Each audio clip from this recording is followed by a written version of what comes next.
As minhas escolhas serão mais parecidas com a dele. Porque ele é o meu referencial. Eu não posso me desprender disso.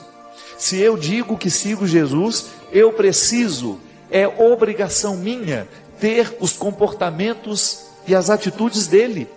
Não tem sentido a gente rezar e não permitir que essa oração transforme quem a gente é, né? Não faz sentido isso. É o que a gente falava aqui no início do programa. Todos nós estamos vivendo um combate diário. Contra quem? Contra nós mesmos. Porque sou eu que fico me boicotando. É você que se boicota. Quando você não permite que a sua oração atinja o cerne da sua existência, de que vale rezar tanto? A oração que não transforma a vida não faz sentido. E às vezes a gente reza é justamente para esconder a nossa indisposição de lidar com o que é humano.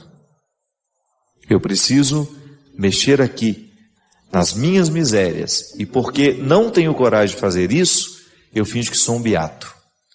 E vivo rezando para poder dar uma satisfação ao outro, e vivo rezando para poder parecer ao outro de que estou no caminho certo.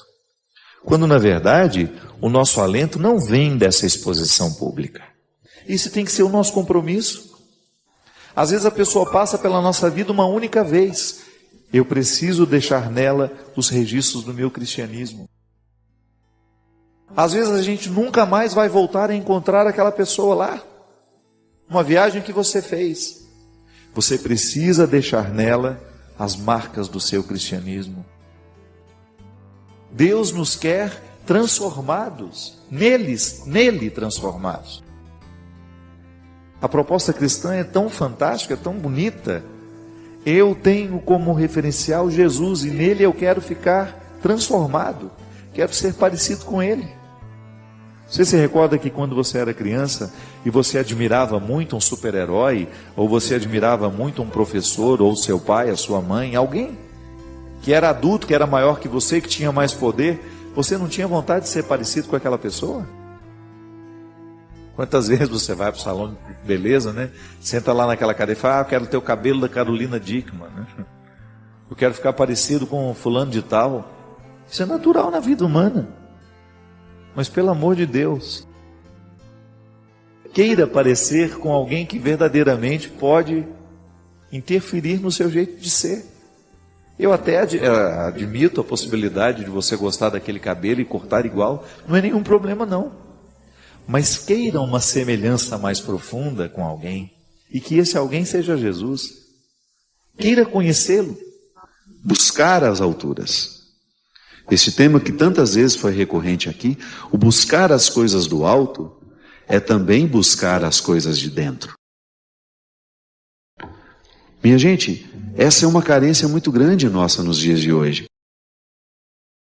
Nós estamos cada vez mais indispostos em buscar as coisas de dentro. O nosso olhar é sempre muito para fora. Nós estamos desaprendendo o olhar de dentro. Agora eu acredito que o nosso comprometimento com Jesus, que o nosso cristianismo, que essa oportunidade de lutar do jeito certo, de alcançar esse crescimento tão necessário para que a gente se distinga no mundo como um cristão de verdade, essa luta vale a pena. Porque nós queremos um mundo melhor. E nós queremos trazer para este mundo em que nós estamos situados os valores do reino dos céus. Porque essa escatologia tem sentido. Essa esperança tem sentido. Essa religião tem sentido. O que nós esperamos para a eternidade, nós já antecipamos no tempo. Com a nossa vida, com o nosso jeito de ser. E isso é cristianismo. Quando você é capaz de olhar para o outro, sabendo que ele é igual a você. Que não há dinheiro no mundo que possa nos tornar melhores que o outro. Que não há nenhum sucesso. Eu sou um homem de sucesso, eu sou uma mulher de sucesso, eu estudei, eu fiz isso e aquilo. O seu cristianismo vai lhe mostrar que de nada vale todo este sucesso, que de nada vale todo este reconhecimento, se você não souber viver com serenidade, se você não souber olhar para aqueles que estão do seu lado com respeito, com amor, com carinho. Quantas orações a gente precisa para que Deus transforme o nosso coração? É a quantidade? Eu creio que não. É a qualidade do que a gente reza. Então, digamos que a pessoa faça muito menos orações do que nós, e ela já tem um comportamento cristão. Ela trata as pessoas de maneira cristã. Ela é justa nas suas relações. Ela é verdadeira. Ela promove o bem. Eu, às vezes, eu não me atenho à religião que as pessoas professam. Por isso eu sou amigo de tantas pessoas que têm uma religião diferente da minha e estabeleço relações muito fecundas com gente que nem acredita em Deus. E graças a Deus, porque eu creio, por onde eu vou, eu tenho encontrado testemunhos assim. Às vezes no aeroporto. Padre, eu me identifico com o seu discurso. Por quê? Faço questão de perguntar, né? Ah, não, a minha religião é outra, ou eu sou evangélico, mas gosto de ouvi-lo, eu sou espírita, gosto de ouvi-lo, ou eu não creio em nada e gosto de ouvi-lo. Eu não me atenho à religião que as pessoas professam. Eu me atenho ao bem que elas promovem. Fica de olho nisso, presta atenção nisso. Eu tenho falado muito sobre isso, sabe? Às vezes observo a maneira como nós rezamos e eu fico preocupado porque a nossa oração é muito a expressão daquilo que nós queremos. Nós rezamos e pedimos muito a Deus o que a gente quer. Mas eu não acho isso muito honesto. Porque pode ser que o que nós hoje estejamos pedindo, fruto do querer que nós conhecemos, porque o querer está muito mais à flor da pele. O que você quer? É mais fácil dizer do que se nós precisássemos dizer o que nós necessitamos. Então, quando a nossa oração é excessivamente a expressão do nosso querer, pode ser que ela não surta efeito, porque a gente acha que nós não estamos sendo correspondidos por aquilo que nós pedimos. Deus não esteja dando aquilo que a gente quer. Mas se a gente modifica um pouco a nossa maneira de pensar a oração, então eu apresento a Deus as minhas necessidades, e nem sempre eu sei dizer quais são. Porque eu fico muito preocupado com o que eu quero, eu não chego àquilo que eu necessito. A alma precisa de exercícios, assim como o corpo também. Por isso que a gente aprende. E tem muitos educadores cristãos, católicos, que entraram para a história justamente porque valorizavam as disciplinas do corpo, devem ser aplicadas nas disciplinas da alma, do conhecimento, do espírito. Aí você pode pegar todas as dimensões que não são materiais em nós. E as disciplinas da alma precisam ser aplicadas também nas disciplinas do corpo.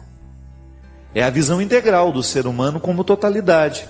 Aí tem aquela célebre frase: corpo são, mente sã. Mas às vezes hoje as pessoas, minha gente, elas estão muito indispostas ao movimento que leva para dentro. Elas estão muito ligadas o tempo todo, conectadas o tempo todo, na necessidade de dar respostas, de dar argumentos, de apresentar resultados. E ela vai desaprendendo de olhar-se. Ela vai desaprendendo o exercício que desde criança nós já aprendemos. Ela vai desaprendendo o que de criança ela aprendeu, que é justamente o olhar para dentro de si. Porque o que faz a diferença é a lei que nós temos no coração, é a nossa capacidade de ser honesto com as pequenas coisas. Não tem aquela frase? Quer conhecer alguém? Dê poder a ela. Quer conhecer uma pessoa? Dê poder a essa pessoa. Eu estou falando dessa religião que nós precisamos praticar nas pequenas coisas. Quando você vai lá acertar o salário com o seu funcionário, e você precisa ser justo com ele, porque ele trabalhou. Quando você não explora o outro, quando você paga o que é justo, por aquilo que foi feito, por aquilo que foi trabalhado, quando você é capaz de olhar para o seu funcionário e não reconhecer nele um ser humano de segunda categoria, mas é um ser humano igual a você, Talvez você tenha tido um pouco mais de oportunidades na vida, ganhou um pouco mais de dinheiro e esteja numa situação satisfatória. Seu funcionário não, mas ele é ser humano igual a você. Não é o fato de você ter dinheiro que o torna melhor que essa pessoa, não. Jesus nos deu exemplos muito claros de como ele era um especialista em olhar para dentro e fazer com que aqueles que passavam pela vida dele também se tornassem adeptos do olhar para dentro. Você sabe que até os ateus se curvam diante da proposta de Jesus? Por quê? Porque ela, antes dela ser sobrenatural, ela é natural. Jesus tem um jeito muito peculiar, muito especial de olhar para o ser humano. E a proposta de Jesus realmente tem o poder de mudar o mundo, sabe por quê? Porque quando a proposta de Jesus é aplicada, a gente fica mais amável, a gente fica mais tolerante, a gente fica mais solidário, a gente fica mais fraterno, a gente fica mais verdadeiro, a gente fica mais justo. E não é isso que o mundo precisa? De gente que verdadeiramente esteja assim, que seja verdadeiro, que seja justo, que seja amável, que seja solidário. Se nós estamos rezando, pedindo a Ele o que a gente quer, e Ele sabe que nós não estamos necessitados daquilo que a gente quer, Ele não vai nos dar. O milagre não é possível, porque Deus não vai nos tratar de forma imatura. Quando eu insisto em permitir que o outro me apresente o tempo todo o que ele quer, eu posso criar uma criança imatura. Ou melhor, eu posso criar um filho imaturo. E ele vai ter dificuldade de lidar com as suas necessidades. É tão natural para a criança isso. Tanto é que ela é ensimesmada, né? Nós precisamos até puxar um pouco, porque senão ela não sai dela. Ela vive em torno das necessidades dela. Amadurecimento é justamente quando você adquire o equilíbrio. Eu sou capaz de contemplar as minhas necessidades, mas eu também sou capaz de perceber as necessidades dos outros. A criança é aquele ser que não tem capacidade ainda de contemplar as necessidades dos outros, por isso ele é tão egoísta. Mas nós também não podemos viver o extremo de um dia viver a incapacidade de perceber as nossas necessidades.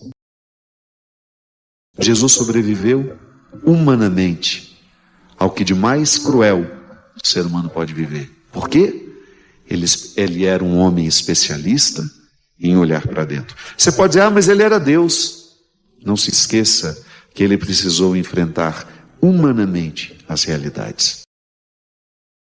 O que nos identifica como cristãos é a nossa atitude, é o nosso caráter. É o que São Paulo fala aos Filipenses. É essa capacidade de morrer para tudo aquilo que ofusca a presença de Deus em nós. Então, quer ser concreto com o seu cristianismo? Elimine os vícios da sua vida. Quer ser concreto com o Evangelho? Elimine a fofoca da sua vida. Quer ser concreto? Seja mais justo. Quer ser honesto com o seu cristianismo? Para de falar mal dos outros. Utilize as redes sociais para promover o bem, ao invés de espalhar fofoca, isso e aquilo. Quer ser concreto com o seu cristianismo? Esqueça a maledicência, o rancor. Fique mais leve.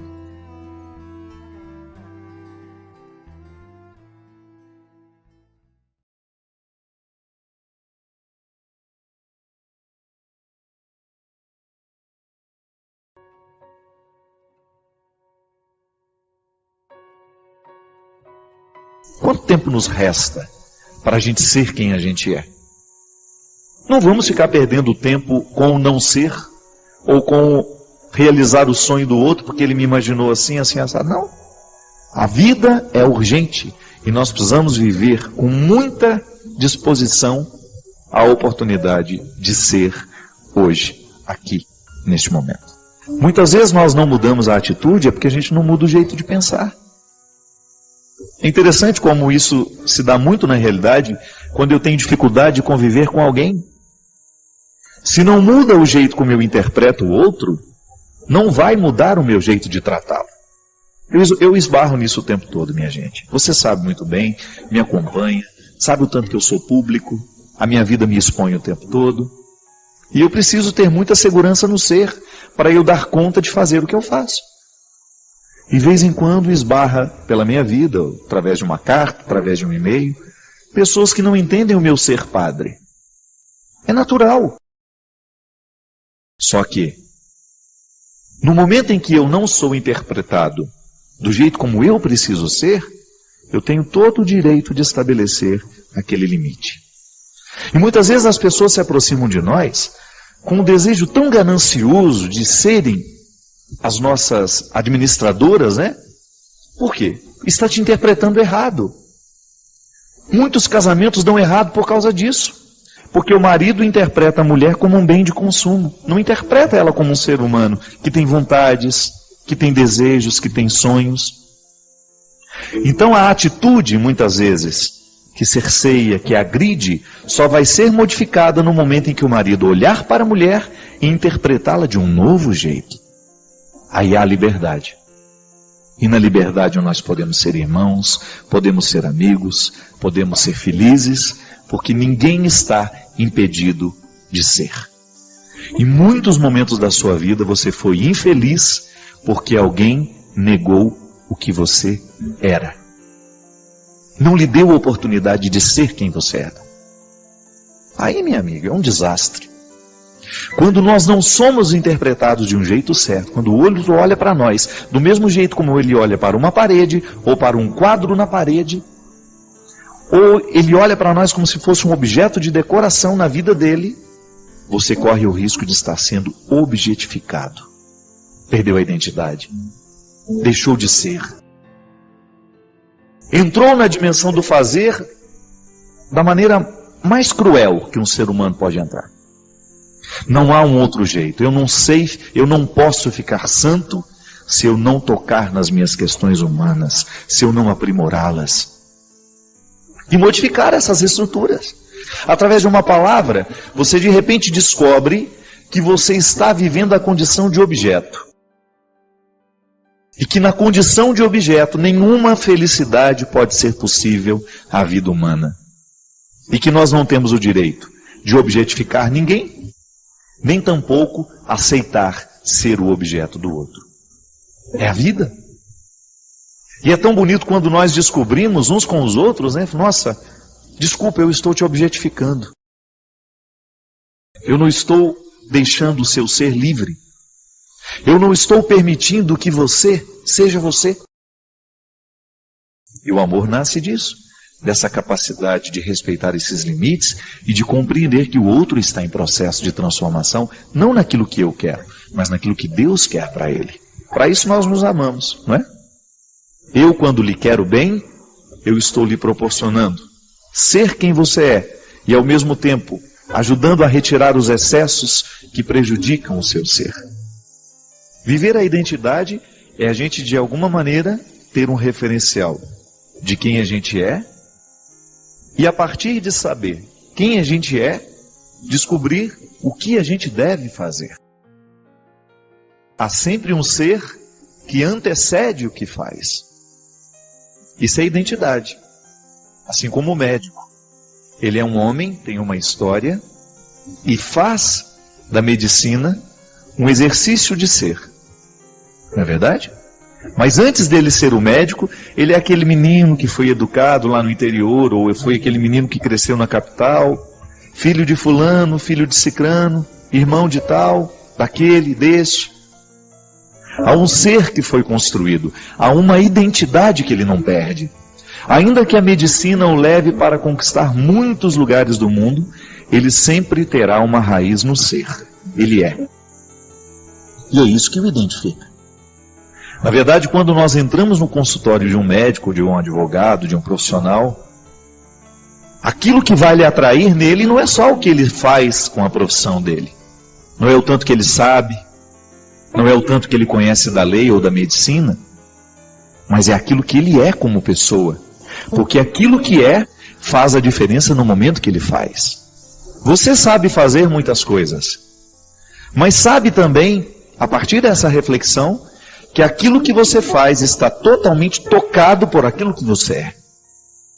Li uma frase muito bonita essa semana, de um autor que agora não me recordo o nome, dizendo assim: o espelho nos mostra o rosto, e a arte nos mostra a alma. Toda vez que a gente está diante de uma obra de arte, de alguma maneira a nossa alma se revela, porque ela provoca a nossa sensibilidade. Provoca o que a gente é. E sabe que eu fico pensando que na vida nós somos muito carentes de situações que provoquem o nosso ser. Porque às vezes a gente faz tanto, a gente trabalha tanto, nós caímos numa vida de tantas atividades que a gente corre o risco de viver sem conhecer o que a gente é. Porque muitas vezes a vida prática estimula o nosso fazer e não o nosso ser. E é por isso que eu preciso ter os meus momentos de cultivar quem eu sou. E é por isso que a nossa maturidade humana depende dessas visitas que nós fazemos ao ser. Porque é no ser que a gente modifica o que faz. Não adianta você querer modificar a sua ação se você não modificou a raiz que provoca essa ação. É muito mais profundo. Não adianta nada você tentar mudar uma atitude concreta e prática, se você não modifica o motivo da atitude que está no ser. O ser é a casa de todos os motivos, não é? O amor nasce no ser. É por isso que aquilo que a gente realiza, os nossos gestos de amor, eles estão diretamente ligados ao nosso ser que ama. É por isso que o coração, quando ele está acostumado a amar, quando o ser se projeta sempre para a solidariedade, para o amor, para a fraternidade, ele vai ter muita facilidade de fazer o bem. O gesto que eu faço, ele pode ser até bonito, pode ser até bondoso, mas pode não ter amor. Por quê? Porque falta muitas vezes uma conexão entre o meu coração e o meu gesto. É aqui, no meu pensamento, na minha atividade cerebral, nos meus motivos intelectuais, é aqui onde o meu coração bate, onde todos os meus sentimentos são processados, onde as minhas sensações também existem e me ajudam a ser quem eu sou, que a primeira dimensão do cristianismo se forma. É a formatação cristã, poderíamos usar um termo moderno, né? Quando você formata o seu computador, o que você faz? Você o transforma, você o retira, você limpa tudo aquilo que estava lá e você o projeta para um novo tempo. É o que o batismo faz com a gente. Ele nos retira de uma condição antiga e nos formata para uma vida nova. Então, a partir do meu batismo, eu estou mergulhado neste novo jeito de ser de Jesus. E porque sou cristão, as minhas atitudes nascerão naturalmente cristãs. Naturalmente é uma palavra difícil, né? Porque nem sempre é natural o nosso gesto cristão. Mas é porque falta a conversão do ser. É natural que eu queira o bem. É natural que eu não semeie discórdias. É natural que eu saiba controlar as minhas vaidades. É natural que eu saiba controlar os meus orgulhos. É natural que eu não queira mentir. Porque o ser está conectado em Jesus e sabe muito bem que viver a dinâmica de Jesus é justamente negar tudo isso. É não querer isso como parte. É não querer fazer parte dessas misérias todas, não é? Quando olhamos para Jesus, nós descobrimos quem nós devemos ser. Como devemos pensar. Já falei aqui tantas vezes que o apóstolo Paulo compreendeu, porque Paulo era um homem muito culto. E aliás, toda a teologia cristã esbarra o tempo todo nos conceitos paulinos, que foi ele quem deu, de alguma maneira, esse revestimento intelectual para o pensamento simples de Jesus. Aí o que ele fala? Que nós precisamos primeiro transformar a nossa mentalidade. É o que na filosofia a gente chama de metanoia. Você já me ouviu falar sobre isso? Metanoia é a mudança de mentalidade. Se gira para a direita, faremos girar para a esquerda. Mas eu gostaria de resumir tudo isso nessa frase, ou quem sabe em poucas palavras. Você é um território sagrado. Dizer que você é um filho do céu, mesmo que você já tenha errado muito na vida. Mesmo que você já tenha fracassado muito, não importa. Hoje é dia de recordar que você é um território santo. E ao reconhecer que é um território santo, você tem o direito de desfazer todos os acampamentos irregulares que porventura aconteceram na sua vida. Pessoas que chegaram, estruturas, mentalidades, coisas que de repente foram tomando conta de você e que lhe transformaram num objeto, num bem. Se você souber, se você quiser saber, se você vive alguma forma de sequestro da subjetividade, é só você responder isso para você mesmo. Alguém te pede algo que lhe é nocivo e você é capaz de fazer só para poder satisfazer o outro? Cuidado, porque muitas vezes nós achamos que isso é amor e não é. Amor, a doação ao outro, nunca, mas nunca mesmo vai pedir que você se autodestrua. Você pode se sacrificar, mas sacrifício não é sinônimo de destruição. O sacrifício não nos destrói, o sacrifício nos torna mais nobres. Por exemplo, o outro vem e fala assim: você vai fumar essa maconha para provar que você me ama. Você vai fazer esse sacrifício por mim. Não, isso não é sacrifício. Sacrifício é você retirar uma realidade de um contexto comum e você dar a ela um significado sagrado. Então, eu vou fazer o sacrifício de passar a noite acordado com uma pessoa que está doente. Por quê? Porque eu amo essa pessoa. Porque essa pessoa tem um significado para mim. Então eu vou sacrificar a minha saúde ali naquela noite. E vou dar do meu tempo, dessa atitude comigo. Comum. Veja bem, uma noite sem dormir é algo comum. Mas o sacrifício é: eu pego essa noite sem dormir e dou a ela um significado sagrado. Fiz dela um sacrifício. Aquilo que era comum, ficar sem dormir, eu dei um significado nobre. Eu sacrifiquei. Tornei sagrado. Agora, quando eu descubro que eu estou fazendo coisas, entrando em determinadas situações que me destroem por causa de uma outra pessoa, então eu corro o risco de ter com ela um vínculo desordenado. Que precisa ser refletido o tempo todo, minha gente. O sequestro começa aos poucos, viu? Ninguém nos leva de uma vez. A gente começa a ser levado aos poucos. O invasor é elegante. O sequestrador dos afetos, ele é elegante. Ele vem aos poucos, ele é carinhoso, ele é sedutor. Ele vai lhe dando um bom tratamento e de repente ele pega a chave. Aí você já está sob comando.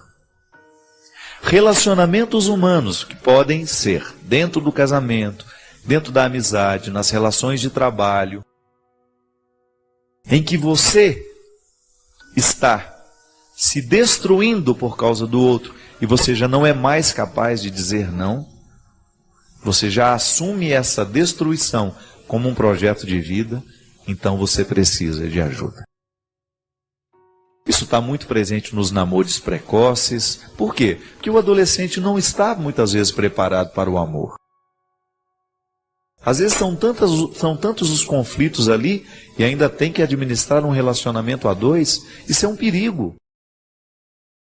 Muitas jovens são sequestradas do ponto de vista da subjetividade por adultos que chegam e que começam a tomar posse daquele mundo sem muita proteção, né?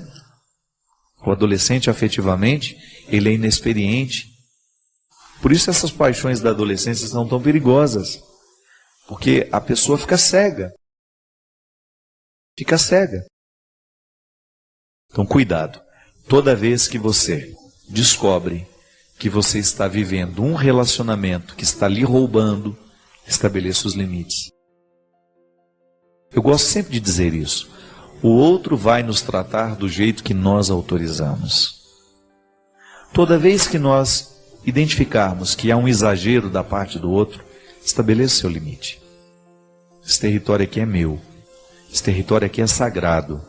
Só vai entrar se tirar a sandália dos pés e reconhecer que eu não sou você, que eu não sou a sua extensão, que eu não tenho a obrigação de ser você de novo, que eu não tenho a obrigação de viver para satisfazer os seus desejos, que eu não tenho que ser o seu objeto, né? Nós já falamos aqui tantas vezes das relações objetais. O que são as relações objetais? São aquelas em que uma parte identifica a outra como objeto da sua satisfação. Isso é altamente destrutivo e muito comum. Muito comum. Quando o outro não é capaz de reconhecer que você é um ser humano. Quando ele olha para você apenas como uma máquina. O sexo faz muito isso. É impressionante como o sexo pode tornar o outro um objeto. E por quê? Porque na sexualidade as pessoas se exercem. Elas precisam, para viver uma sexualidade saudável, elas precisam se exercitar em duas dimensões. Porque o sexo não é o corpo apenas. Uma relação sexual é muito mais que o encontro de dois corpos. O encontro de dois corpos, você dá outro nome para isso, é relação genital. A relação sexual é aquela que envolve a totalidade do ser. O outro não é só um corpo que está diante de mim.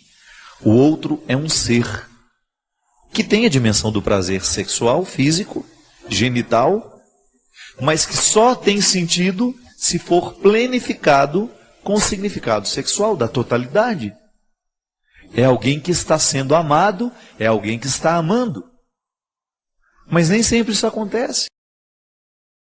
Cíntia, o que a gente precisa fazer para ajudar a acordar essas pessoas que precisam ser ajudadas, que não estão conscientes do processo autodestrutivo que estão vivendo, é a gente apontar justamente para isso. Faça essa pergunta tão desconcertante para ela. Espera aí, é seu projeto de vida agora ser objeto? Nasceu para ser objeto? Está disposta a viver este tempo da vida como objeto do outro? Você não acha que você merece ser feliz?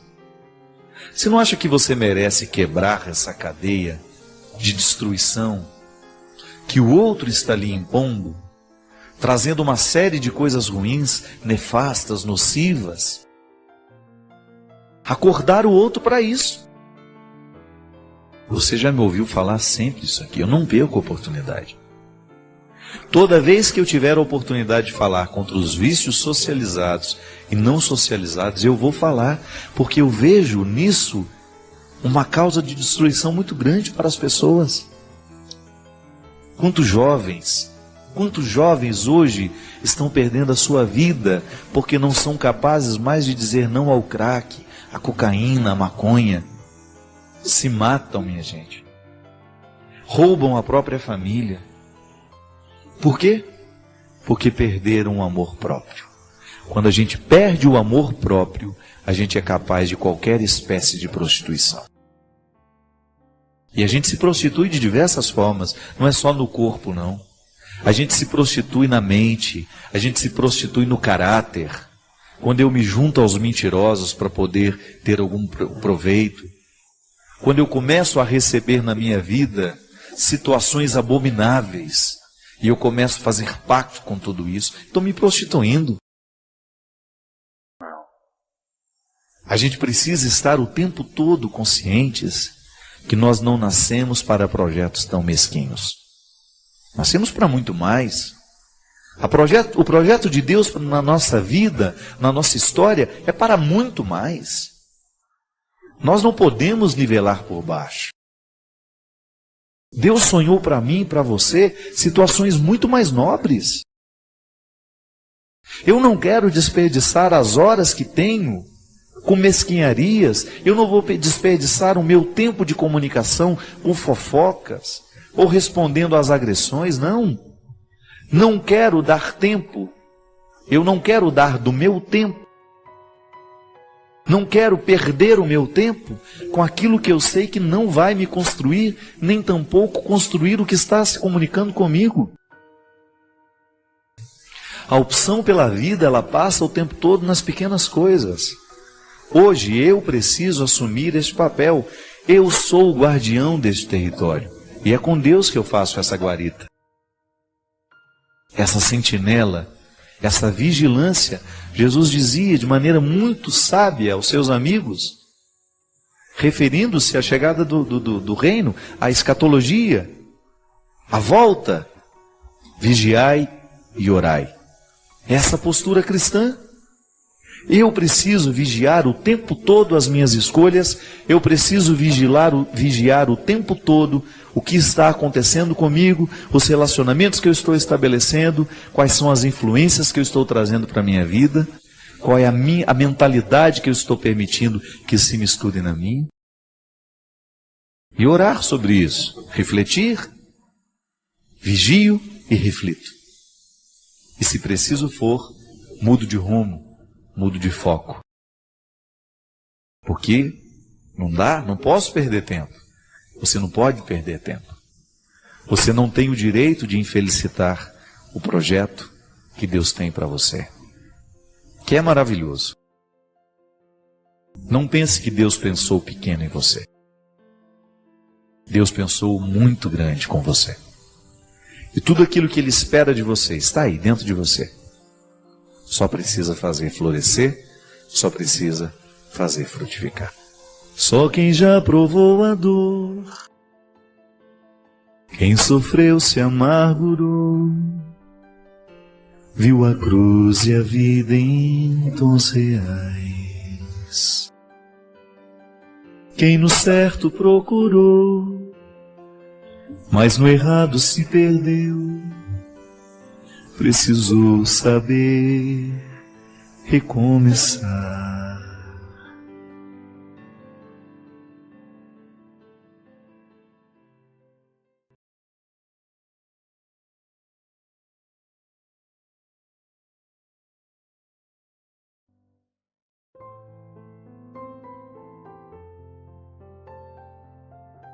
Menor que o meu sonho, eu não posso ser. O ser humano nasceu para ser feliz. Você foi projetado para ser feliz. E se em algum momento da sua vida você vive a estrofe e não vive o refrão dessa música, isto é, se você mergulha nas suas misérias e não consegue sair dela, pode ser que você esteja sendo menor que o seu sonho. E você não tem o direito. Você não tem o direito de ficar abaixo daquilo que você sonha. Você precisa estar sempre na busca e na conquista destes sonhos. Isso é ficar sempre acima dos sonhos. Você não pode ser menor que eles. Porque se a gente se torna menor que os sonhos, a gente deixa de ser pessoas realizadoras. A gente deixa de buscar a realização nossa de cada dia. Essa aí que você tem que buscar todos os dias para ter força para reinventar a sua vida e para enfrentar os problemas que são próprios dela. Eu sei que às vezes a nossa tentação é a gente ficar menor que o sonho. É a gente, isso não foi feito para mim não, eu não consigo, eu não dou conta, eu não sei, eu não posso. Já parou para prestar atenção o quanto que a gente se esconde nessas expressões? Eu não vou conseguir, eu não vou alcançar, eu não posso, já chegou o meu tempo de parar. Não seja menor que os seus sonhos. Mesmo que você já esteja em idade avançada, eu tenho certeza que se você for sincero com você, você vai encontrar muita coisa aí dentro do seu coração que você ainda não realizou. E aí eu lhe pergunto, já não dá mais tempo? Já não é possível mais reinventar a própria vida? Claro que é. Porque Deus está o tempo todo nos soprando de novo. Deus está o tempo todo nos concedendo a graça da renovação nossa de cada dia. Deus está nos soprando todos os dias pela força do seu Espírito, aquele elan vital para que a gente possa continuar dando conta da vida. É isso, minha gente. Não são raras as vezes em que a vida parece nos sufocar, em que as dificuldades que nós enfrentamos se tornam maiores do que a nossa coragem. Não são raros os momentos em que a gente tem aquela sensação de que a vida é mais pesada do que nós podemos suportar. E é nessa hora que nós precisamos prender os nossos olhos no refrão de esperança. Porque a esperança tem o poder de nos fazer novos. É interessante como que na vida, de repente, quando menos imaginamos, Um novo espírito toma conta de nós, e aquilo que parecia tão antigo, tão pesado sobre nós, ganha ares de novidade. Não é que a vida mudou, mas mudou alguma coisa dentro de nós. Mudou o nosso jeito de olhar para ela, mudou o nosso jeito de interpretar os problemas, mudou o nosso jeito de olhar para a nossa doença.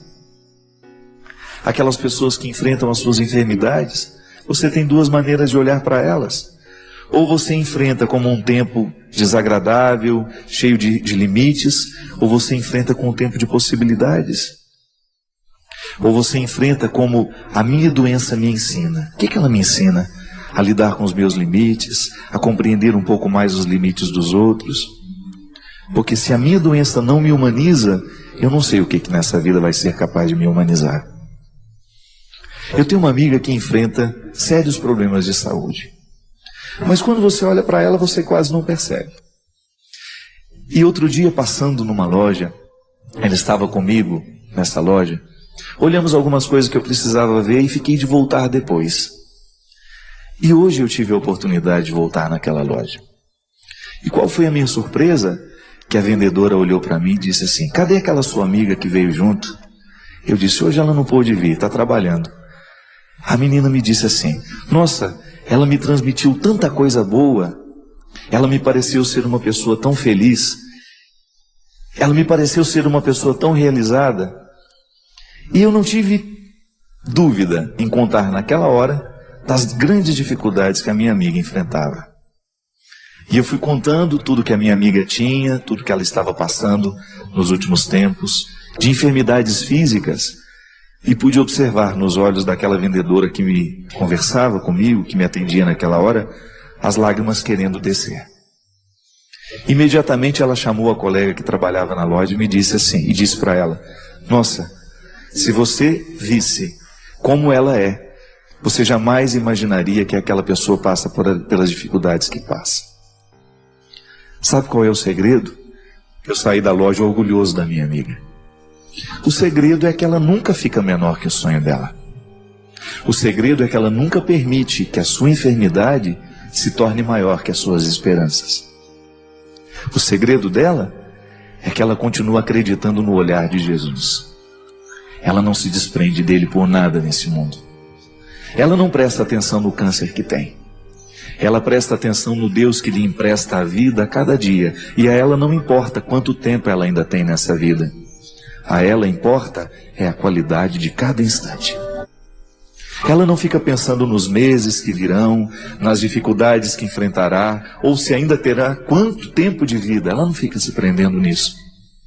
Ela não fala dessas coisas. Ela preferiu enfrentar o câncer e a dificuldade de um outro jeito. Ela preferiu enfrentar sorrindo, conquistando as pessoas. Ela não perde tempo em lamentar as dores constantes que sofre. Nós que somos próximos sabemos das dores constantes que ela sofre, mas ela preferiu não falar das dores. Ela preferiu alimentar dentro dela um jeito de ser diferente. Ela preferiu dar testemunho da fé que ela professa, ela preferiu dar testemunho do Jesus que ela ama, assim, vivendo de maneira esperançosa tudo o que vive. Ela não se torna menor que o sonho. Ela não se curva ao câncer, ela não se curva à dor, porque ela descobriu que o tempo que ela tem não importa. Nós não podemos dizer se nós vamos viver mais ou menos que ela. Agora, uma certeza eu tenho: ela não quer viver mais ou menos. Nós não sabemos o tempo, e ela também não sabe. Aliás, ela é um desconcerto para os médicos. Já anunciaram o seu fim há muito tempo, mas está mais viva do que muitos de nós. Sabe o que é isso, minha gente? A capacidade que essa criatura tem de olhar-se de um jeito novo, todos os dias. E de só olhar o que vale a pena, de prestar atenção no que vale a pena. Quantas vezes nós, na tentação de ficar cuidando demais dos problemas que nós temos, nós não enxergamos as soluções. Nós não enxergamos as possibilidades porque os nossos olhos estão presos demais nos problemas que nós temos. Assim como a minha amiga sabe que a cada dia ela precisa escolher o que ela vai fazer da doença que ela tem. Quais são os cuidados que ela vai ter para manter o corpo, mas sobretudo a alma sobrevivendo. Sobreviver o corpo, há pessoas que sobrevivem durante muito tempo, mas não há qualidade nenhuma nessa sobrevivência, porque o mais importante é a gente fazer sobreviver a alma. E assim, quando ela andar pelas lojas daqui de Taubaté, entrando num lugar ou outro, as pessoas vão descobrir nela alguma coisa de diferente. Onde foi que ela aprendeu tudo isso? Eu não sei.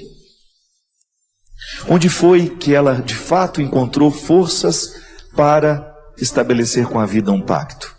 Eu não sei. Eu não sei qual foi o livro que ela leu, qual foi o discurso que ela escutou.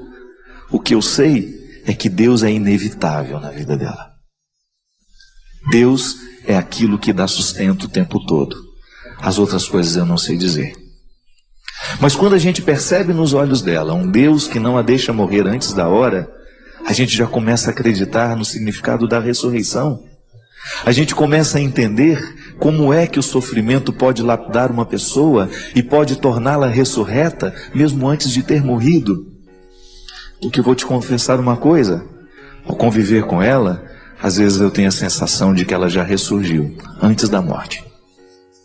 E que a ressurreição é para ela o dado de toda hora. É o movimento de todo instante. Por isso que a morte não vence. Por isso que a morte não está tendo poder. E por isso que ela ainda, mesmo sem dizer nada, sem abrir a Bíblia, sem fazer discursos homéricos, sem dar testemunho de absolutamente nada, somente entrando numa loja de sapatos, sorrindo, tratando bem quem ela encontra, mostrar que Deus existe, que Deus é vivo, que Deus é o vivente, que está dentro de nós, que estabelece com a vida o tempo todo um pacto, e que faz com que a nossa vida esteja encaminhada nos trilhos do sentido, que não é absurdo sofrer. Há um sentido em cada dor, e ainda que ele esteja oculto, a sabedoria nos encaminha para descobri-lo. Os absurdos, eles deixam de existir no momento em que nós estabelecemos o sentido. Para ela tem sido assim. É fácil? Não. Só Deus sabe quanta energia ela precisa gastar para continuar alimentando o sorriso que ela tem. Só Deus sabe quantas energias, quanta luta, quanta oração, quanto joelho no chão, quantos gestos ela tem que estabelecer para que o sentido se estabeleça dentro dela. Mas ela não desiste. Ela continua permitindo que o sonho prevaleça. Ela continua lutando para não ser menor que o sonho. Eu não sei quais são os grandes sonhos que ela tem na vida. Não sei. O que eu sei é que ela é envolvida de sonhos. O que eu sei é que prevalece o tempo todo um desejo de fazer diferença na vida. De notar os pequenos detalhes da existência. De estar atento àquilo que o senso comum não vê. De estar atento àquilo que naturalmente a gente não percebe. É isso, minha gente. É o que nós temos diante de nós hoje também. Mesmo que não estejamos acometidos de enfermidades sérias, mesmo que nós não estejamos ameaçados de morte, a vida nos ameaça o tempo todo. Nos ameaça e nos coloca numa necessidade de responder a ela. Você está desafiado pela sua vida. Você tem aí as suas questões. Coloque-as diante do seu coração. Coloque-as diante de você. E não permita que esses problemas, que essas dificuldades venham ditar as regras do jogo. O jogador é você. E você só vai ganhar essa partida se você assumir a liderança dessa história.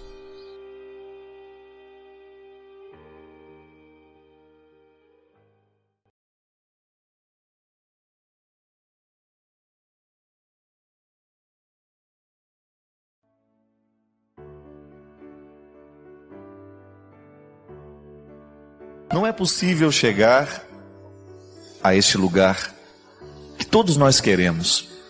Um lugar que não é físico, não é verdade? O cristianismo é uma proposta, antes de ser a conquista de um espaço físico, é a conquista de um jeito de ser. Não é possível viver o cristianismo sem o processo da conversão. E o que é o processo da conversão? É a purificação. Assim como o ouro precisa passar pelo processo da purificação para chegar ao seu valor final. A mesma coisa o diamante. Antes é uma pedra bruta que, se você olha, você nem imagina que tem diamante ali dentro. Mas é no processo da lapidação que se chega ao processo final do diamante. O que interessa naquele que lapida é chegar ao brilho que o diamante pode oferecer. Eu não tenho dúvida de que o cristianismo trabalhe na mesma proposta. Também nós, muitas vezes, somos um diamante bruto. Existe brilho lá dentro, mas é preciso retirar os excessos. É assim que Deus vai trabalhando em mim, vai trabalhando em você, quando nós nos deixamos moldar. Quando nós permitimos que Deus venha nos lapidar através dos seus instrumentos.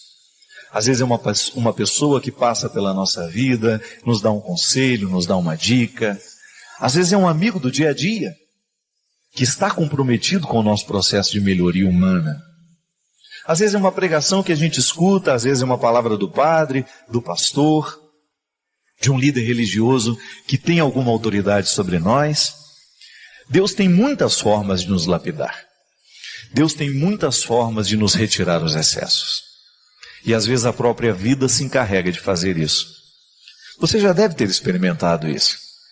Momentos em que você olha para trás e você percebe que a vida foi o seu martelo.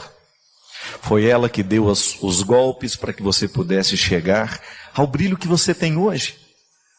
Ou se você ainda não consegue e não pode dizer isso, quem sabe você já tenha a oportunidade de dizer que este processo de sofrimento que você vive está preparando um diamante bonito para brilhar depois. Tudo depende de como nós enfrentamos a vida, de como nós compreendemos o momento. Tudo depende do que nós fazemos com o que a gente sofre. Tudo depende do conselho que a gente escuta, da palavra que caiu no nosso coração. Tudo depende do que a gente faz com tudo isso.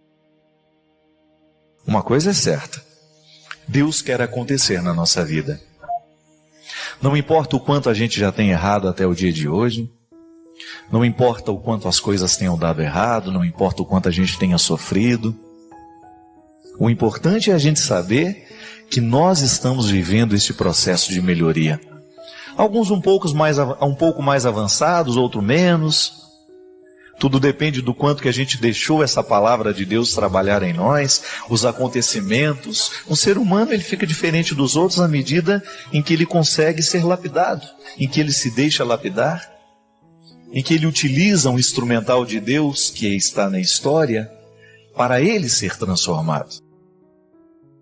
O importante é a gente não desistir.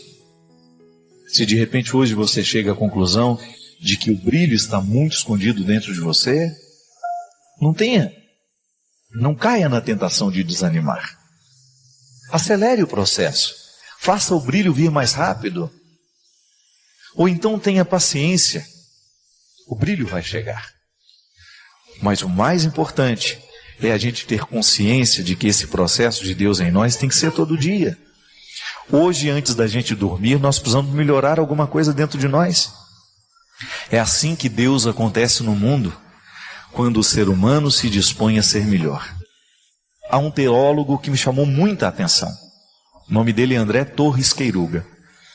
E o Queiruga tem uma reflexão bonita que nos ensina que Deus tem uma forma especial de agir na história através do que ele chama de processo maiêutico. Maiêutica é uma palavra que vem da filosofia grega, muito utilizada por Sócrates, que quer dizer: maiêutica é o mesmo que dar à luz. Sabe por que Sócrates disse isso? Porque ele era filho de uma parteira. O grande filósofo Sócrates era filho de uma parteira. E ele observava a mãe dele trabalhar as mulheres para que os filhos viessem ao mundo. E Sócrates teve uma reflexão brilhante. Era um homem atento ao cotidiano. E do cotidiano fazia filosofia. O que ele percebeu? Que a criança vinha ao mundo pela própria força da natureza. A mãe, que era parteira, apenas facilitava a chegada da criança ao mundo. Mas o nascimento era um mérito da mãe e do filho. O filho já existia. E a mãe conduzia o trabalho de parto. A parteira, ela apenas conduzia o trabalho de parto da mãe. Sócrates, ao observar o trabalho que a mãe dele fazia, descobriu que o conhecimento é assim também. Ele já existe dentro de nós. O que o professor faz é parturiar, né? É fazer vir à luz aquilo que já está dentro de nós. Queiruga, esse teólogo espanhol que eu estudei, ele descobriu, fez uma intuição bonita que a teologia passa por um processo maiêutico. Deus já está presente no nosso coração. E que evangelizar é fazer vir à luz a presença de Deus que já está em todos nós. E assim, Queiruga vai dizer que existe a maiêutica histórica, isto é, todos os acontecimentos da história, do mundo que está ao nosso redor, pode nos ajudar a fazer vir à luz este Deus que está dentro de nós. Ou não. Os fatos podem nos fazer dar à luz à santidade que Deus quer, que já colocou dentro de nós pela força da ação de sua graça, ou não. Tudo vai depender se eu permito que esse Deus nasça, ou se eu vou fazer esse Deus morrer em mim mesmo. A maiêutica histórica é isso. São os fatos do tempo, da história, nos ajudando a parturiar o Deus que está dentro de nós. Todos nós precisamos dar à luz aos dons que Deus nos deu. Já está dentro de nós, mas nós precisamos fazer vir para fora. A graça já está em mim, já está em você.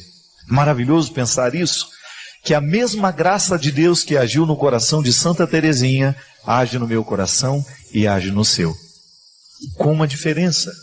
Em Santa Teresinha, Deus não encontrou muitos obstáculos. Por quê? Porque ela fez o seu esforço pessoal de dar espaço para a graça agir. E a gente espera que você possa aliviar o seu coração. O que é viver em santidade? Toda hora que fala viver em santidade, a gente imagina aquele santo no altar, né? Aí a gente olha e fala, eu acho que eu não vou conseguir ser assim também não, né? Ele é muito diferente de mim, né? Veja bem, o caminho da santidade é o caminho da conversão. Viver em santidade é viver em conversão. É a gente ter consciência de que o tempo todo nós estamos em deslocamentos. O povo antigo, né, do povo de Israel, viveu o êxodo, que foi o deslocamento. Saiu de uma terra antiga para ir buscar a terra prometida. Saiu do território da escravidão para ir buscar a terra da liberdade. Viver a santidade é isso, minha gente.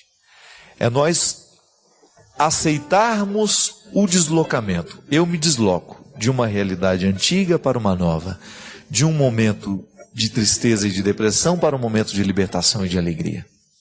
A santidade consiste em você reconhecer no seu dia a dia, na sua vida, a oportunidade que Deus está lhe dando de fazer esse deslocamento. Quando é que nós vamos emperrar o nosso processo de santidade? Quando a gente se recusa a ir. Quando eu falo, eu já estou bem aqui, me deixem sossegado, eu não quero mais mudar o meu jeito de ser, aí a santidade não vai mais acontecer na nossa vida.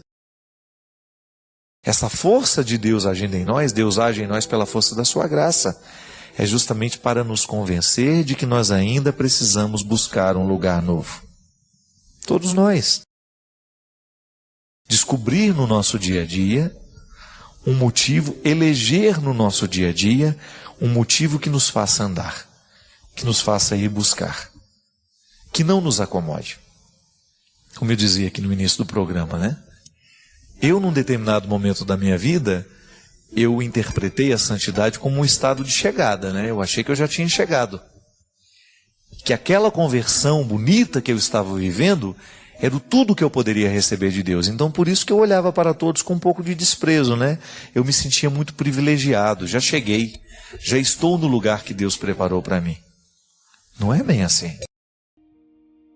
Nós estamos sempre em processo de deslocamentos. E é isso que tem que nos fazer ser humildes, né? Eu estou me deslocando para chegar a um lugar que Deus preparou para mim. Você também está se deslocando. E a gente precisa ficar atento para a gente não ficar parado achando que já chegamos. Santidade é isso, é esse processo de melhoria que Deus realiza em nós, pela força da sua graça e também pelo nosso esforço. E é isso que vai amadurecendo o nosso coração, né? A gente vai tomando essa consciência aos poucos.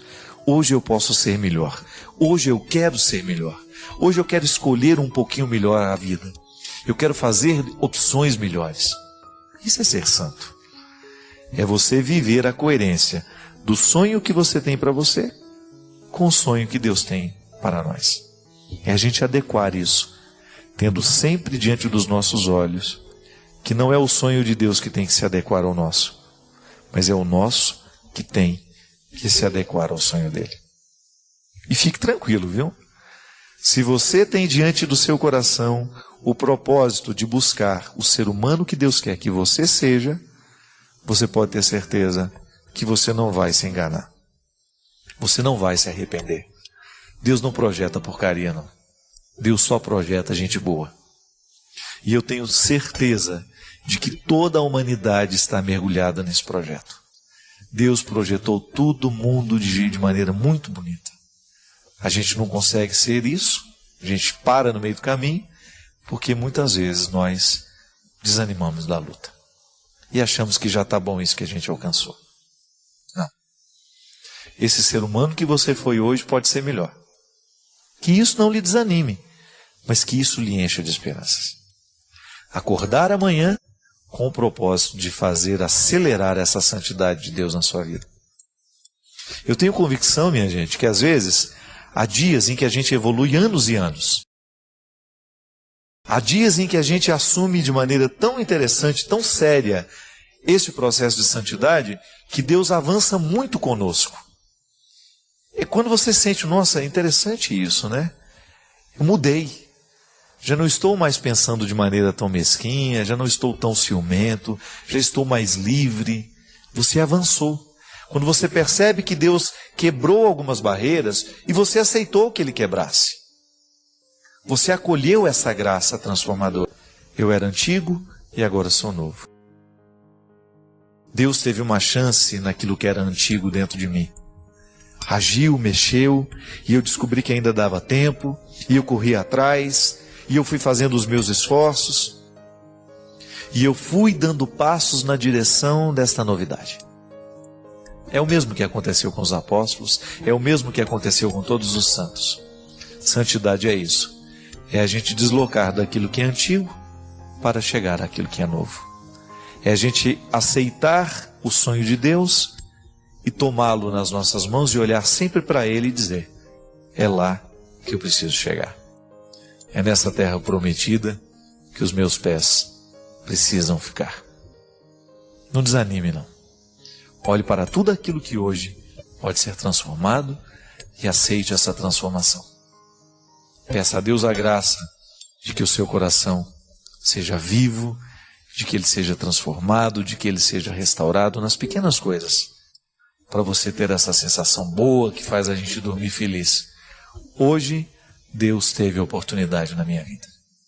É o que nós desejamos. Que Ele sempre tenha uma oportunidade na sua vida, na sua casa, na sua história. O que é viver em santidade? Toda hora que fala viver em santidade, a gente imagina aquele santo no altar, né? Aí a gente olha e fala, eu acho que eu não vou conseguir ser assim também não, né? Ele é muito diferente de mim, né? Veja bem, o caminho da santidade é o caminho da conversão. Viver em santidade é viver em conversão. É a gente ter consciência de que o tempo todo nós estamos em deslocamentos. O povo antigo, né, do povo de Israel, viveu o êxodo, que foi o deslocamento. Saiu de uma terra antiga para ir buscar a terra prometida. Saiu do território da escravidão para ir buscar a terra da liberdade. Viver a santidade é isso, minha gente. É nós aceitarmos o deslocamento. Eu me desloco de uma realidade antiga para uma nova, de um momento de tristeza e de depressão para um momento de libertação e de alegria. A santidade consiste em você reconhecer no seu dia a dia, na sua vida, a oportunidade que Deus está lhe dando de fazer esse deslocamento. Quando é que nós vamos emperrar o nosso processo de santidade? Quando a gente se recusa a ir. Quando eu falo, eu já estou bem aqui, me deixem sossegado, eu não quero mais mudar o meu jeito de ser, aí a santidade não vai mais acontecer na nossa vida. Essa força de Deus agindo em nós, Deus age em nós pela força da sua graça, é justamente para nos convencer de que nós ainda precisamos buscar um lugar novo. Todos nós.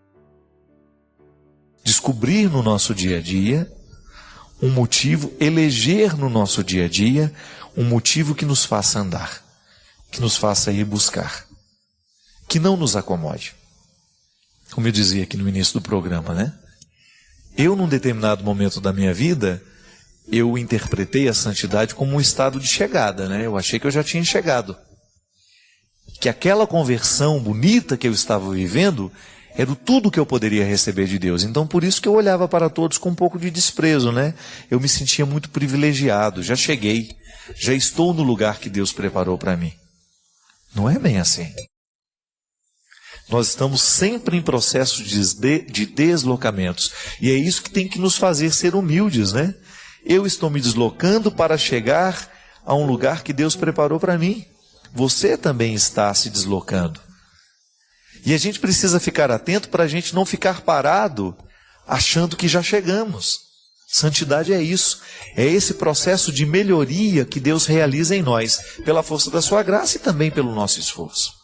E é isso que vai amadurecendo o nosso coração, né? A gente vai tomando essa consciência aos poucos. Hoje eu posso ser melhor. Hoje eu quero ser melhor. Hoje eu quero escolher um pouquinho melhor a vida. Eu quero fazer opções melhores. Isso é ser santo. É você viver a coerência do sonho que você tem para você com o sonho que Deus tem para nós. É a gente adequar isso, tendo sempre diante dos nossos olhos que não é o sonho de Deus que tem que se adequar ao nosso, mas é o nosso que tem que se adequar ao sonho dele. E fique tranquilo, viu? Se você tem diante do seu coração o propósito de buscar o ser humano que Deus quer que você seja, você pode ter certeza que você não vai se enganar. Você não vai se arrepender. Deus não projeta porcaria, não. Deus só projeta gente boa. E eu tenho certeza de que toda a humanidade está mergulhada nesse projeto. Deus projetou todo mundo de maneira muito bonita. A gente não consegue ser isso, a gente para no meio do caminho, porque muitas vezes nós desanimamos da luta. E achamos que já está bom isso que a gente alcançou. Não. Esse ser humano que você foi hoje pode ser melhor. Que isso não lhe desanime, mas que isso lhe encha de esperanças. Acordar amanhã com o propósito de fazer acelerar essa santidade de Deus na sua vida. Eu tenho convicção, minha gente, que às vezes há dias em que a gente evolui anos e anos. Há dias em que a gente assume de maneira tão interessante, tão séria, esse processo de santidade, que Deus avança muito conosco. E quando você sente, nossa, é interessante isso, né? Eu mudei. Já não estou mais pensando de maneira tão mesquinha, já não estou tão ciumento, já estou mais livre. Você avançou. Quando você percebe que Deus quebrou algumas barreiras e você aceitou que Ele quebrasse. Você acolheu essa graça transformadora. Eu era antigo e agora sou novo. Deus teve uma chance naquilo que era antigo dentro de mim. Agiu, mexeu, e eu descobri que ainda dava tempo, e eu corri atrás, e eu fui fazendo os meus esforços, e eu fui dando passos na direção desta novidade. É o mesmo que aconteceu com os apóstolos, é o mesmo que aconteceu com todos os santos. Santidade é isso. É a gente deslocar daquilo que é antigo para chegar àquilo que é novo. É a gente aceitar o sonho de Deus e tomá-lo nas nossas mãos e olhar sempre para Ele e dizer, é lá que eu preciso chegar. É nessa terra prometida que os meus pés precisam ficar. Não desanime, não. Olhe para tudo aquilo que hoje pode ser transformado e aceite essa transformação. Peça a Deus a graça de que o seu coração seja vivo, de que ele seja transformado, de que ele seja restaurado nas pequenas coisas, para você ter essa sensação boa que faz a gente dormir feliz. Hoje, Deus teve a oportunidade na minha vida. é o que nós desejamos. Que Ele sempre tenha uma oportunidade na sua vida, na sua casa, na sua história.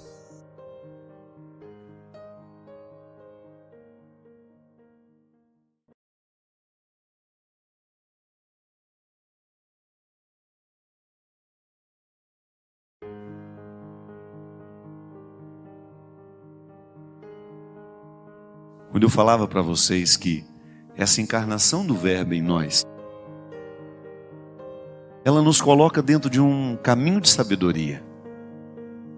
Eu particularmente gosto de identificar, o tempo todo, pessoas inteligentes e pessoas sábias. É uma diferença muito sutil. Existem pessoas que são muito inteligentes, mas que falta sabedoria. E existem pessoas que nem são tão inteligentes assim e que são tão sábias. A sabedoria parece que é um caminho muito diferente da inteligência. É possível ser os dois. Quantas vezes na minha vida eu encontrei pessoas altamente inteligentes, mas altamente sábias. Mas não ficaram sábias estudando. Sabedoria veio por outras vias, muito mais pela observação da vida, muito mais pela capacidade que ela teve de contemplar o que estava acontecendo ao seu redor, de aprender com aquilo tudo. A sabedoria é como se fosse um tesouro que nós vamos acumulando à medida que nós vivemos. Eu acho interessante porque o conhecimento de Deus não passa tanto pela inteligência. É claro, eu não preciso abrir mão da inteligência para eu ter uma experiência de Deus. Mas a minha lida com Ele é muito mais pela sabedoria do que necessariamente pela inteligência. E às vezes Deus me quebra de um jeito que vocês não fazem ideia. Não tem sentido nem faz razão. Está ali diante de mim. Eu preciso viver. Eu preciso viver. Às vezes não tenho tempo nem de lavar o rosto. Preciso viver. É a sabedoria que me sustenta naquela hora. Quantas pessoas precisando enfrentar as suas tragédias pessoais, a inteligência não ajuda. Só a sabedoria. Conhecer a Deus para a gente poder sabiamente descobrir como e com quem, através de quem Ele cuida de nós. Ele nos protege. Aí você descobre que o sim de Deus vem muitas vezes através de negativas. Na própria vida. Você queria tanto, você se empenhou tanto, você insistiu tanto, mas não era para você. Não era. Aí o tempo passa, você começa a perceber que o não foi uma libertação na sua vida. Até mesmo em relacionamentos, minha gente. Você pode observar que quando nós insistimos demais numa pessoa, numa determinada situação existencial, nós costumamos errar. E o tempo vai mostrando que aquilo não foi perda alguma. Você até achou que perdeu, mas não. O cuidado de Deus na nossa vida é justamente esse. Nos ajudar a olhar para aquilo que era um aparente prejuízo e você perceber que era um ganho. Um ganho. Eu preciso aprender um pouco aqui. Eu preciso aprender. Isso é a ambiência, tá vendo? É aqui, ali. Às vezes o aqui é você. Na fila do lanche tem o aqui e o ali. Que quando nós pensamos no aqui e o ali, a gente já acha que serão situações maravilhosas, né? Esplendorosas. Não, são humanas. Eu preciso aprender um pouco aqui. Eu preciso. É dentro de casa, às vezes, a música, viu? Você olha para todos, os que são mais difíceis, os que são mais fáceis, e Deus está ali, olha. É aqui, é ali. Por que nós não queremos esse aprendizado? Porque nós ainda não compreendemos com sabedoria o mistério da encarnação. Quando eu ouso levar Deus comigo, e quando eu ouso encontrar Deus no outro, o aqui e o ali, aqui o Verbo se fez carne, lembra? A Basílica da Anunciação, aqui o Verbo se fez carne. Eu olho para a minha produtora, o aqui está. Não tem diferença. Ou eu vou dizer que um lugar é mais sagrado que uma pessoa. Então eu não entendi o significado do Natal. O meu aqui é você. O meu ali é você também. Dentro de casa, o lugar da nossa conversão. Eu preciso aprender um pouco aqui. Eu preciso aprender um pouco ali. Eu preciso aprender mais de Deus. Não tem escola para isso não, viu? Ah, eu vou entrar numa escola para ficar humilde. Tem não, minha filha. A escola da humildade é a sua vida. Ah, mas com essas pessoas? É, com elas. Esse chá de poejo que às vezes a gente tem do nosso lado. Pessoas chá de poejo, vocês conhecem? Chá de poejo é um dos piores chás, o mais intragável que existe na face da terra. E às vezes Deus nos vem aqui. O aqui de Deus às vezes é um chá de poejo que você não suporta nem olhar na cara. Eu preciso aprender um pouco aqui. Ô Senhor, não pode ser o aqui do lado? Não, é ali. É onde você tem mais dificuldade. Por isso que eu tenho tanto respeito pelas minhas antipatias. Eu faço de tudo para quebrá-las. Quem está do meu lado sabe disso. Porque eu tenho uma facilidade de quebrar. Por que eu não vou investir nisso? Por que eu vou levar a pior impressão da pessoa? Pode ser que Deus tenha me levado àquele lugar para encontrar aquela pessoa. Às vezes eu saía de casa achando que Deus tinha me levado para evangelizar aquele monte de gente na praça. Uma vez me aconteceu um fato que eu nunca mais me esqueço. Eu fui no interior do Paraná, que eu tinha que viajar 3 horas para chegar até Curitiba para pegar o avião. Tinha feito um show na praça, lindo. Me lembro, era uma festa de aniversário da cidade. Aquela praça lotada.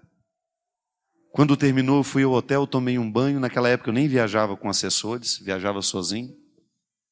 Tinha ninguém comigo. Chegava, encontrava a banda lá, cantava e vira embora. Porque no outro dia às vezes dava aula aqui no conventinho. Uma vida corrida. Entrei no hotel, tomei banho. Feliz da vida, jantei. Falei assim, agora eu vou dormir umas 3 horas até chegar em Curitiba, né? No outro dia, cedinho, amanhecendo, pegar o voo, vamos embora. Missão cumprida, eu pensei. Tomando aquele banho com aquela sensação de missão cumprida. Aí tudo bem. Entrei dentro do carro que me levaria. Eu me acomodei no banco de trás, né? Já tirei o sapato, estiquei, pus uma bolsa que eu tinha para encostar a cabeça. Aí deitei, o rapaz só virou e falou assim, ô Padre Fábio. Eu falei assim, vai perguntar alguma coisa referente à viagem, né? Quer que vai correndo, quer que vai devagar? Eu não estou nem acreditando que eu vou levar o senhor. Quando a pessoa já fala assim, já dá aquele frio na espinha que vai subindo. Padre, o meu sonho era contar a minha história para o senhor. Sagrada família, eu não mereço isso não. Porque quando a pessoa fala que precisa contar a história para você, eu já imagino que ela vai levar uns 30 dias. É mesmo, rapaz? E aí, minha gente, me subiu uma antipatia. uma vontade de reivindicar o meu direito, sabe? Pelo amor de Deus, eu acabei de cumprir a minha missão. Aí, minha gente, sem que eu desse a ele permissão, ele começou. E os 5 primeiros minutos eu ficava ali, eu vou parar ele no meio. Eu não sou obrigado. Quando de repente, como se estivesse deitado ao meu lado, o mestre que eu tanto admiro, que não pode ser teórico em mim, como se ele dissesse para mim: escuta, desarme-se, escute. E esse rapaz começou a contar uma história, gente, tão triste, tão triste. Aí eu sentei, comecei a prestar atenção nele. E ele dirigindo, contando a história, as lágrimas descendo calmamente pelo rosto, até o momento em que ele começou a dizer da minha participação naquela história. Onde foi que Deus me enfiou na ambiência da vida cristã dele? Um moço que estava perdido nas drogas, que já não tinha mais o significado da vida, já estava perdendo toda a família dele, a esposa e os 2 filhos, por causa da cocaína. E uma vez ele assistindo uma pregação aqui, não sei qual foi mais, como se Deus tivesse entrado na casa dele, criado uma ambiência para a conversão dele. Não fui eu que converti aquele rapaz.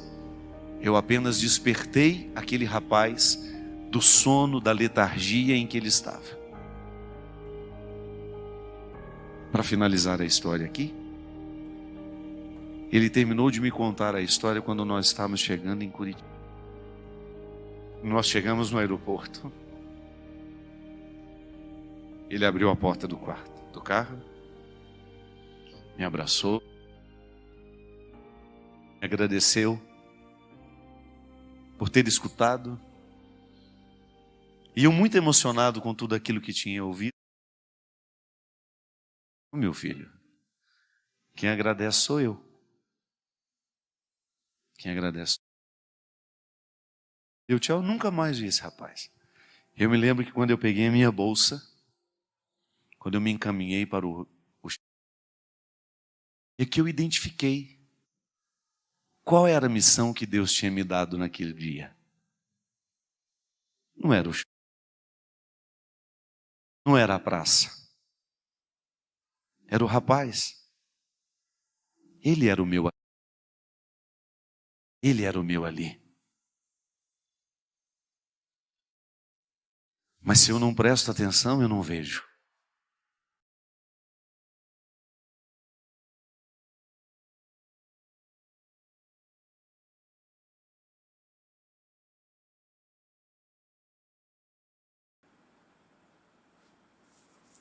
Olha, meus parabéns.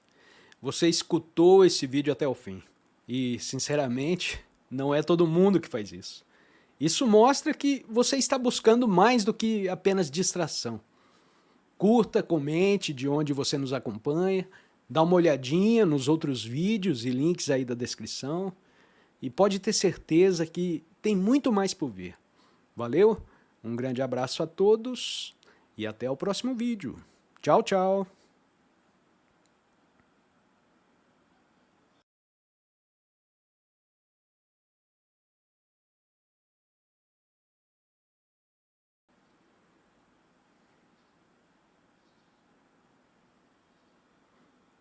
Estamos encerrando aqui o vídeo de hoje, mas o que foi dito pode continuar reverberando em você. Comenta aí nos comentários de onde você é, diga o que ficou mais forte e, se você quiser, se inscreve e compartilhe. Isso ajuda a manter o nosso canal vivo. Além, é claro, de dar uma olhadinha na descrição, porque aí sempre tem material que pode dar continuidade ao que você ouviu aqui hoje.